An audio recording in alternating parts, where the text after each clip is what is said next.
Today is about our triplets. Triplets are done in other dance styles outside of tap, but this is where we really break down and you can hear the difference.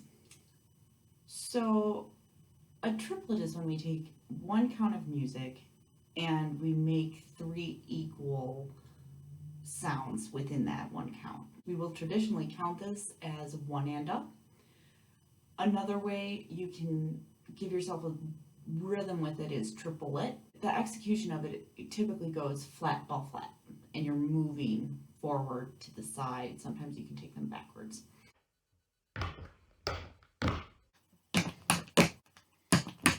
I will see you tomorrow when we talk about our ball changes.